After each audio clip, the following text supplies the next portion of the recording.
नमस्कार, मी सुनीता शिरसाट. आपण बघत आहात महाराष्ट्र न्यूज चॅनल. बातमी प्रत्येक क्षणाची, जनतेच्या न्याय व हक्काची, सामाजिक व राजकीय प्रश्नांची दखल. चला तर जाणून घेऊया रोजच्या ठळक घडामोडी.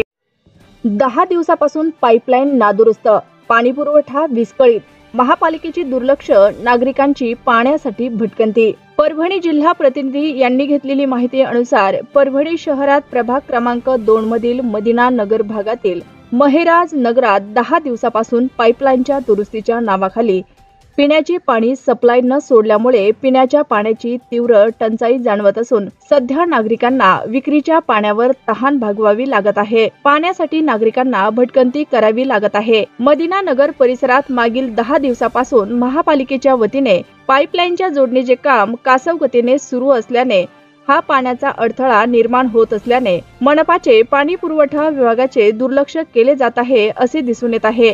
याबद्दल नागरिकांनी संबंधित पाणी पुरवठा विभागाच्या अधिकाऱ्यांना संपर्क साधला असता याकडे दुर्लक्ष केले जात आहे. सध्या उष्णतेचे प्रमाण लक्षात घेता पाण्याच्या समस्येमुळे नागरिकांमध्ये संताप व्यक्त होत आहे. सध्या घरातील हातपंपाने पाण्याची पातळी गाठल्याने पाण्यासाठी महिलांना उन्हात भटकंती करावी लागत आहे.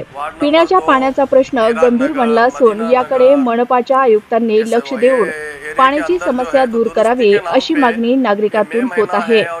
ताज्या बातम्या पाहण्यासाठी आमच्या महाराष्ट्र न्यूज चॅनलला सबस्क्राइब करा. व्हिडिओ आवडल्यास व्हिडिओला लाईक आणि शेअर करा. एक तरफ की दुरुस्ती कर रहे, दूसरी तरफ फुट रहा. महानगर पालिका का कारोबार कैसा होगा ये समझ में नहीं आ रहा. महानगर पालिका के प्रशासन से ये विनती है, खाने को नहीं, ना पीने को नहीं, ना वापरने नहीं, सब खाली वो डूबने का पानी ला रहे, वो वापर रहे. हम ऐसी मुश्किल हो जा रही है. महीना देखो कैसा गर्मी का है. महानगर पालिका को विनती है भाई हमारी कि जल्द से जल्द काम करके ने कल नाला खोल दो हमारे. हम डुबा के पानी लाना पड़ा हमको. एक तो काम की पेमेंट डूबी हमारी और काम 500 रुपये इसको लगे हमको. पानी को 1000 रुपये हमारा खर्च नुकसान हुआ. ये कहाँ से करना हमारा, गोर गरीब है हम काम करने वाले. बस होगा पानी छोड़ो हमारा, तो हमारे बोर को पानी सूख गया हमारे.